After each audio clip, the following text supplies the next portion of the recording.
ये monopoly model, Bharat सरकार को, मोदी सरकार को मोनोपोली मॉडल इंट्रोड्यूस करने के लिए वोट नहीं दिए गए थे। अनंत विजय जी अर्नब, आज आपने बहुत वाजिब प्रश्न उठाए और मैं आपके सारे प्रश्नों के साथ एक और चीज जोड़ता हूं। एक कंपटीशन कमीशन ऑफ इंडिया होता है इंडिया में, जिसका काम होता है कि मोनोपोली और डुओपोली पर नजर रखने के लिए। और आपको पता कहां रखती है? कुछ नहीं करती। हाँ, और कुछ नहीं करती। कंपटीशन कमीशन ऑफ इंडिया का 750 करोड़ रुपए का बजट है। पता नहीं ये कंपनी क्या करती है। 2 IAS ऑफिसर और IRS ऑफिसर इसके एग्जीक्यूटिव चेयरपर्सन और डायरेक्टर हैं। इनका क्या काम है ईश्वर ही जानता है। क्या सेटिंग किया हुआ है वहां पे? आज जिस प्रकार से 4 दिनों से यात्रियों को परेशानी हो रही है, ठीक है परेशानी हो रही है, आप ब्लैकमेल कर रहे हो सरकार को, लेकिन यात्रियों का ध्यान रखने वाला भी कोई नहीं है। क्या मंत्रालय के अधिकारियों से, एयरलाइन से ये उम्मीद नहीं की जा सकती, ये अपेक्षा नहीं की जा सकती है कि आप सामने आकर यात्रियों से बात करो, उनको वस्तु स्थिति से परिचित कराओ? क्या ये नागरिक उड्डयन मंत्रालय का दायित्व तो नहीं है? और दूसरी बात, अगर नागरिक उड्डयन मंत्रालय ने FDTL जारी कर दिया था पिछले वर्ष जनवरी में, तो अब तक ये एयरलाइन सो रही थी क्या? या जो रेगुलेटर्स हैं वो क्या देख नहीं पा रहे थे कि ये ड्यूटी रोस्टर को लागू ठीक से नहीं कर पा रहे हैं? अब अचानक से जब थोड़ी सी सख्ती हुई स्पूफिंग के बाद, तो आपको ये सारी चीजें समझ में आ गई। मुझे लगता है कि ये बहुत ही घटिया और शर्मनाक हरकत है और इस पर तत्काल प्रभाव से किसी प्रकार की कार्रवाई होनी चाहिए। यात्रियों क्या कार्रवाई होगी? इस मोदी सरकार तो इंटरेस्टेड ही नहीं है। मोदी सरकार तो इंटरेस्टेड ही नहीं है। अभी तक हमारे जो ये TDP के नेता है, जो आपके नागरिक उड्डयन मंत्री है, civil aviation ministry, Rammohan Naidu दिखे ही नहीं है।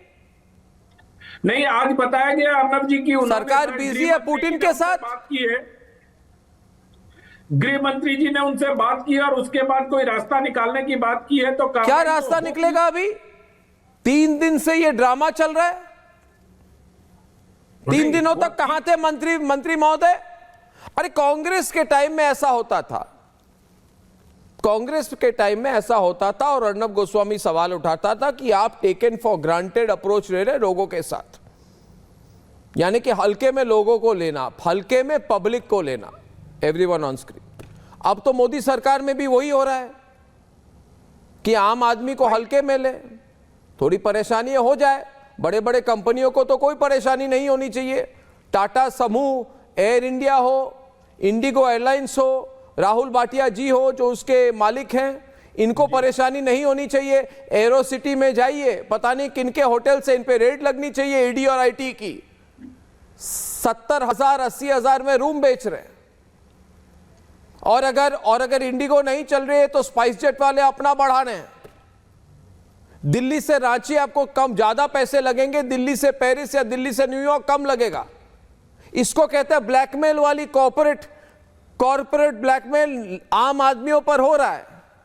बिल्कुल सहमत हूं। नहीं तो हम क्यों इस पर बात नहीं कर रहे हैं? देश में मीडिया चुप क्यों है? मीडिया का आवाज कहां है? मीडिया पब्लिक के लिए नहीं बोल रही है।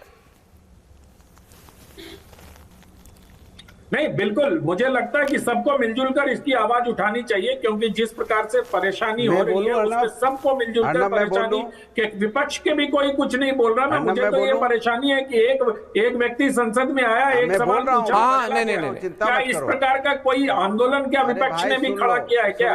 मैं तो ये जानना चाहता हूँ कि अगर इस प्रकार की कोई परेशानी आ रही है तो सरकार की भी जिम्मेदारी, और संसद इस मुद्दे पर ठप क्यों नहीं कर देता विपक्ष? अर्नब जी, मैं तो ये जानना चाहता हूँ विपक्ष से भी, आज क्या संसद के सारे सांसद कहां चले? यही तो प्रॉब्लम, हमारे देश में विपक्ष है ही नहीं।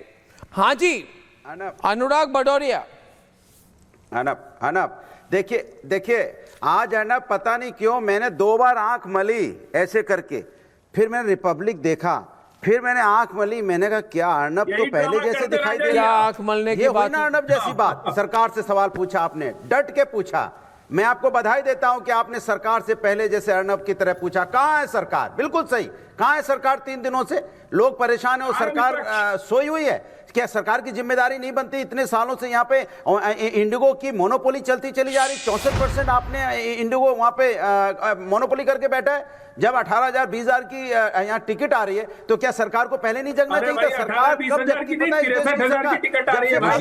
है? आई है, ये सरकार सोती रहती है। ये जब जनता का नुकसान हो जाता है, बताइए कितनी लोगों की शादियां छूट गई, कितने लोगों का अपना एग्जाम छूटा होगा, कितने लोगों के परिवार कहां से कहां पहुंचना था, किसी को पेरिस जाना, किसी को कहीं जाना, वो अपने परिवार विपक्ष को वोट चोरी नजर आता है, लेकिन जनता के अधिकारों की चोरी विपक्ष को नजर नहीं आ रहा है। सरकार बिजी है किस चीज में? आपको जानते हो सरकार कहां बिजी है? सही बोला आपने, सरकार कहां बिजी है? और सरकार की जिम्मेदारी बनती थी, ये जो सिविल एविएशन मिनिस्टर की जिम्मेदारी बनती थी, डीसीए की जिम्मेदारी बनती थी कि आपको कोई कानून लाना था तो आपको कानून पहले लाना चाहिए था और कानून को बताना चाहिए था इंडिगो को कि आप कानून में सुधार लाइए, और कानून में नहीं सुधार लाते तो आपको पैरेलल यहाँ पे एयरलाइंस पैदा करनी चाहिए। सरकार की एयरलाइंस नहीं बची, सारी तो प्राइवेटाइज आपने कर दी, मोनोपोली कर दिया। जब किसी भी देश के अंदर मोनोपोली होती है तो इस तरह की बात आती है। हवाई चप्पल से हवाई सफर की बात करते थे प्रधानमंत्री जी, यही भारतीय जनता पार्टी हवाई चप्पल से हवाई सफर।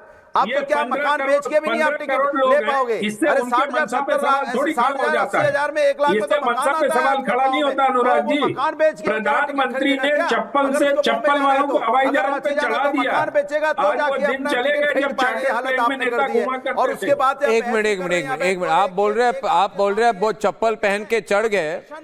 मैं तो इतना पूछूंगा, मैं तो इतना कहूंगा अनंत विजय जी कि किसी को अगर 67,000 रुपए देके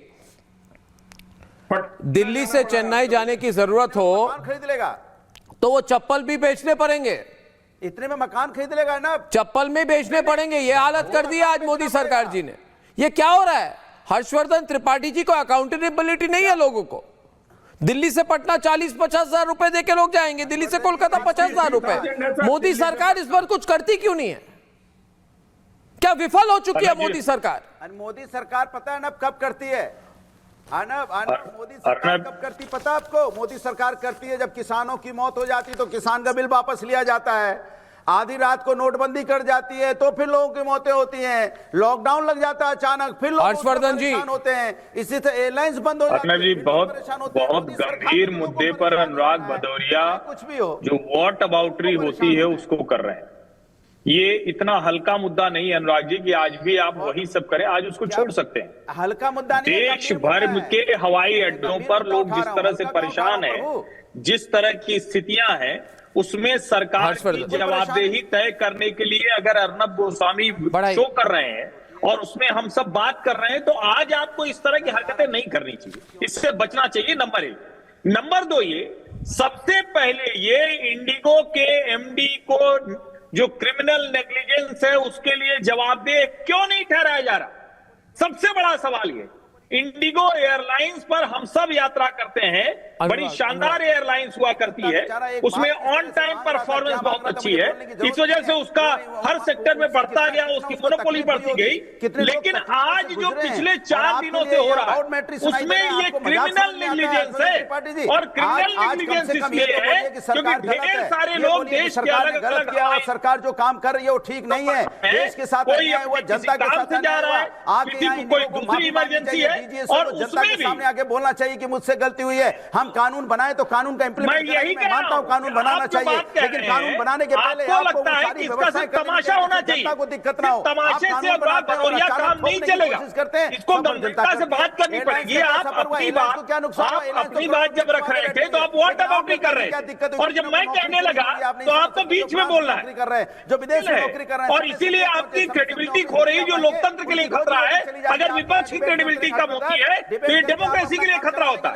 नहीं, एक मिनट सोमनाथ जी, एक तरफ भारत सरकार, अनुराग जी अनुमति दे अनुराग जी, मैं संजीव बुनियाल जी, सोमनाथ भारती जी, पंकज शर्मा जी, इन सबको मैं मौका देना चाहता हूं। देखिए अनइंटरप्टेड दे दीजिए, मैं बस 1 मिनट, क्योंकि अनुराग भदौरिया ने बोलने नहीं दिया।